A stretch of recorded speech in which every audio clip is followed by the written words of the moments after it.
오늘 오후 인천공항 2주간의 일정으로 미국을 방문하는 안철수 서울대 융합과학기술대학원장을 만나기 위해 많은 취재진이 몰렸습니다. 저는 오늘 공항 패션 취재하러 오셨나 했는데. 학교 일과 자신의 기부재단 업무 때문에 가는 거라고 밝혔지만 그의 일거수일투족은 이처럼 언론의 집중 조명을 받고 있습니다. 특히 마이크로소프트 창업주 빌 게이츠를 만나는 일정을 놓고서는 해석이 분분한 상황. 그는 이번에도 대선 출마 등 정치 참여에 대한 구체적인 언급은 피했습니다.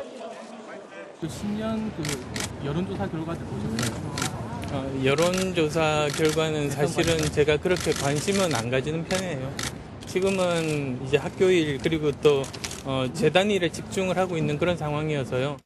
예, 그 일부터 하고 나머지 생각 정리들을 해봐야겠죠. 정치를 하겠다, 안 하겠다. 본인 입으로 한마디도 하지 않았지만 안철수 원장은 이미 한국 정치의 전면에 서 있습니다. 안철수 원장이 과연 정치에 본격적으로 뛰어들 것인지, 올해 한국 정치의 최대 변수가 된 그의 출마 가능성과 시나리오를 전망해봤습니다.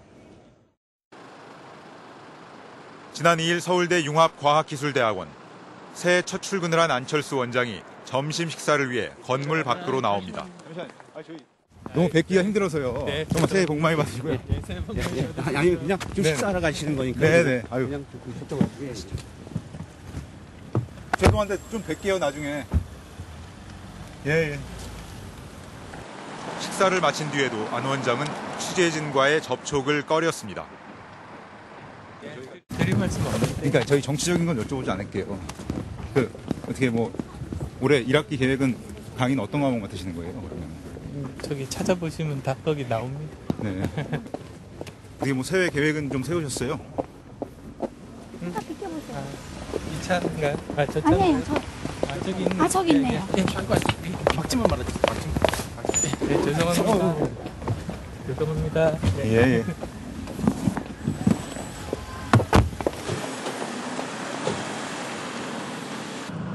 이후에도 2580 취재진은 여러 차례 안 원장과 만나려고 했지만 좀 막지만. 예. 추우신데 들어가시죠. 예. 오늘 드릴 말씀 없으니까요. 네. 저기 들어가시죠. 예. 여기까지만 합니다. 그때마다 할 말이 없다며 끝내 입을 열지 않았습니다. 죄송합니다. 안철수 원장이 정치 참여와 관련해 자신의 입장을 비교적 명확하게 밝힌 건 지난달 1일 단 한 번뿐입니다. 3당 창당이라든지 또는 강남 출마설 이런 여러 가지 설들이 많은데요. 분명하게 말씀드릴 수 있는 건 전혀 그럴 생각도 없고 현재 그의 행보 하나하나는 모두 정치적으로 해석되고 있습니다. 지난달 14일 박태준 전 포철 회장 상가에 들렀을 때나 포스코가 우리나라 산업 발전에 정말 큰 기여를 한 의미 있는 기업이고 그 초석을 닦으신 분이 이제 박태준 회장님이시죠. 보름 뒤 김근태 민주통합당 상임고문의 빈소에서 조문했을 때 역시 지금 이 세상을 살아가는 우리 모두 이렇게 보내드리기에는 너무 많은 마음의 빚을 지고 있다고 생각합니다. 특히 김정일 북한 국방위원장 사망 직후 진보 성향으로 알려진 대북 전문가를 만나 토론을 한 사실이 알려지면서 대선 수업에 들어간 것 아니냐는 관측이 강하게 제기됐습니다. 안 원장의 움직임 하나하나에 이처럼 시선이 집중되는 건 지난 넉 달 동안 보여준 그의 정치를 염두에 둔 듯한 행보. 무엇보다 치솟는 지지율 때문입니다. 대통령이라면 한 사람이 크게 많이 바꿀 수 있는데 저는 그럴 생각은 없고요. 시장도 한 사람이 바꿀 수 있는 게 많잖아요. 국회와는 다르게. 확실히 나가겠다는 것도 아니었지만 이 한마디로 그는 금세 50% 가까운 시장 후보 지지율을 얻었습니다. 그런데 불과 나흘 뒤 지지율 5%에 머물던 박원순 후보에게 자리를 양보하고 그분의 후보와 의지를 충분히 들어보고 저는 이번 서울시장 보궐선거에 출마하지 않기로 했습니다. 그 뒤에도 안 원장은 연구소 지분의 절반, 당시 시세로 1,500억 원을 기부하겠다고 밝혀 세상을 다시 한번 놀라게 했습니다. 제가 당이라든지 책을 통해서 사회에 대한 책임, 사회 공헌 말씀을 많이 드렸었는데요. 그 일을 행동으로 옮긴 것뿐입니다. 안철수 원장이 함구하고 있는 가운데 주변에서는 그의 출마 가능성을 어떻게 보고 있는지 알아봤습니다. 먼저 지난해 서울시장 선거 때 아들의 출마를 강력하게 말렸던 안 원장의 아버지를 찾아 부산으로 갔습니다. 아드님 관련해서 잠시 좀 몇 가지만 여쭤볼 수 있나? 안 원장의 아버지는 서울시장과는 달리 대통령 선거와 관련해 아들에게 모든 걸 맡겼다고 말했습니다. 근데 대해서 일체 말 안 하고 실제는 진짜 지 생각도 안 있겠나 싶어서 이제 나이도 51살인데 기가 알아서 하겠지 하고 이제 내게 놔두고 출마하면 아들이 잘해낼 것이라는 말까지 했습니다. 기염이 없지만도 워낙 배운 게 많고 머리가 잘 돌아가니까 모든 면에 있어 잘 머리로 굴려가지고 잘 할 것 같은 그런 생각이 들어요. 다음은 야권의 유력한 대권 후보인 문재인 노무현 재단 이사장. 네, 잘 부탁드립니다. 이거는 박수 한번 해주세요. 문 이사장은 정치를 하지 않겠다던 소신을 접고 4월 총선에서 부산 지역 출마를 선언한 상태. 그는 잠재적인 대권 경쟁 상대이지만 정권 교체를 위해 안 원장의 대선 참여가 반드시 필요하다는 입장입니다. 새로운 정치에 대한 어떤 간절한 어떤 염원, 또 그런 거에 대한 국민들의 어떤 그 염원도 또 잘 알고 있는 분이고, 그래서 저는 안철수 원장도 이렇게 뜻을 같이 해야 되고 또 같이 할 수 있고, 그다음에 또 그렇게 또 같이 하리라고 그렇게 기대를 합니다. 그러면서 안 원장이 야권의 주자가 될 가능성에도 무게를 실었습니다. 안철수 원장이 갖고 있는 여러 가지 역량이라든지, 그다음에 과거 어떤 이제 이 살아온 어떤 삶이라든지 이런 것이 보여주는 훌륭함 같은 거, 이런 걸 이제 생각하면 그런 것이 쉽게 그렇게 변화할 것 같지 않거든요. 한때 안철수 멘토로까지 불렸지만 지금은 한나라당 비상대책위원을 맡고 있는 김종인 전 청와대 경제수석. 그 역시 안 원장이 어떤 형태로든 정치에 뛰어들 가능성이 높다고 봤습니다. 내가 정치를 안 하겠다는 얘기는 안 했단 말이에요. 그러니까 정치는 할 수도 있을 거라고 봐요. 여러 가지 여건이 성숙이 될 수 있다고 생각하면은 대권도 한번 출마해 보려고 하는 욕심도 가질 수 있겠죠. 반면 안 원장이 추진하고 있는 공익재단 설립을 총괄하는 등 최측근 인사로 손꼽히는 강인철 변호사는 조심스러운 입장을 보였습니다. 그 사회를 어떤 형식으로든지 좀 개선해야 된다는 그런 생각을 가지고 있으신 걸로 알고 있고요. 근데 그럼 그 방식이 꼭 어떤 현실 정치에 참여 이런 건 아니지 않습니까? 그 다양한 부분에 대해서 계속 고민하고 있다고 알고 있습니다.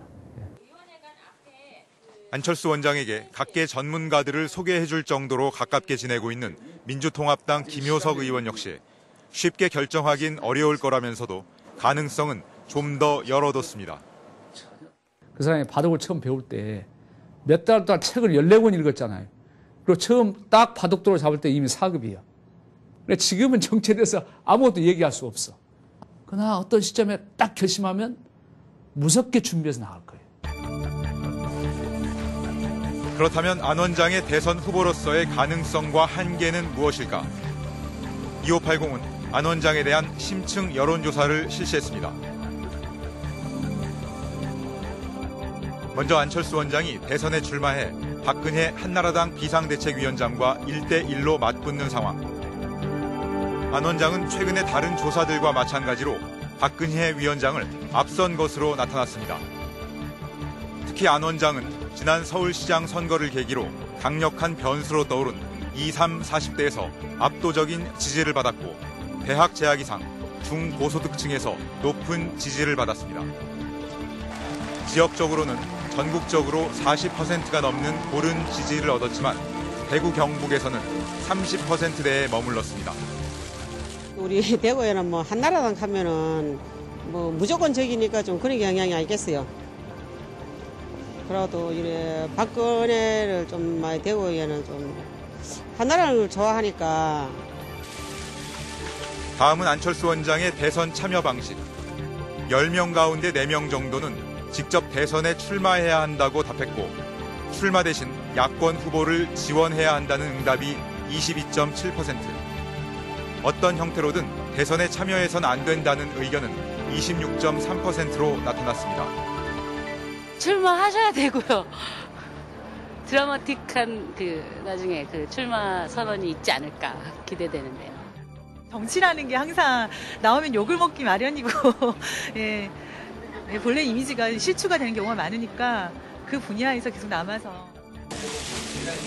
출마할 경우 어느 정당 후보로 나서야 한다고 생각하냐는 질문에는 독자신당 후보가 35%, 민주통합당 후보로 출마해야 한다는 응답은 28%로 나타났습니다. 반면 안철수 원장이 만약 한나라당 후보로 나온다면 지지할지 여부에 대해서는 지지하지 않겠다는 응답이 지지하겠다는 답보다 2배 정도 많았습니다. 한나라당 후보로 나온다면 야권 지지층의 상당수가 안철수 원장에 대한 지지를 철회하는 것으로 그렇게 나타났습니다. 이번 대선에서 어떤 정권 교체의 대안으로서 안철수 원장을 생각하기 때문으로 그렇게 생각됩니다. 정치 분석가들 사이에서는 안 원장의 출마 가능성을 놓고 전망이 엇갈리고 있습니다. 지금까지 보여온 행보로 볼 때 대권 행보에 들어갈 것이라는 전망과 올해 자서전도 출간하고 또 자선단체도 출범하지 않습니까? 출마 시기는 7월 정도가 될 것이다. 최소 6개월간의 혹독한 검증을 거칠 만큼의 권력 의지가 안 원장에게는 없다는 반론이 모두 일리가 있습니다. 박원순 시장 때처럼 좋은 후보를 지지해서 좋은 대통령을 만들고 또 좋은 정부가 들어서면 그 좋은 정부가 국정 운영을 잘 하도록 계속해서 조언해주는 길도 열려 있는 것이고요. 안철수 원장은 지난 서울시장 출마를 앞두고 비교적 분명하게 자신의 정치적 입장을 밝혔습니다.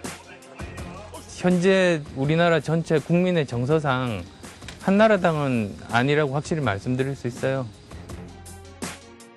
또 대기업 중심의 산업 구조를 바꿔야 한다고 꾸준히 주장해왔고 우리나라 기업 구조를 또 동물원 구조라고 하지 않습니까?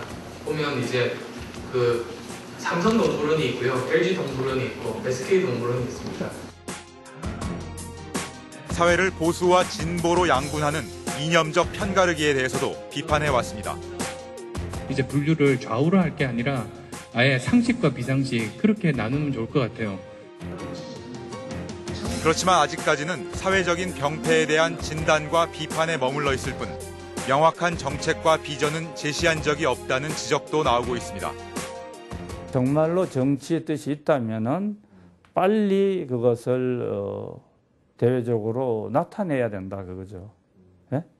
그게 책임 있는 자세. 지금 대통령 선거가 1년이 안 남았잖아요. 그러니까 빨리 본인이 검증을 받겠다고 나와야 돼요. 의사 가운을 벗고 벤처 사업가로 변신했을 때 내가 사회를 위해서 조그만 역할이라도 할 수 있는, 밭은 일부라도 돌려줄 수 있는 그런 좋은 기회겠더라고요. 또 잘 나가는 회사를 그만둘 때 이런 변화의 갈림길마다 안 원장은 사회에 대한 부채의식 때문이라고 설명했습니다. 제 인생을 관통하는 가장 중요한 어떤 생각이 저 같으면 이제 사회에 대한 부채의식이에요. 그런 그가 정치와 선거 출마 역시 사회에 대한 책무라며 출사표를 던질 것인지 아니면 정치에 관여하지 않고 다른 길을 갈 것인지 정치권은 물론 온 국민이 그의 결심과 선택을 주목하고 있습니다.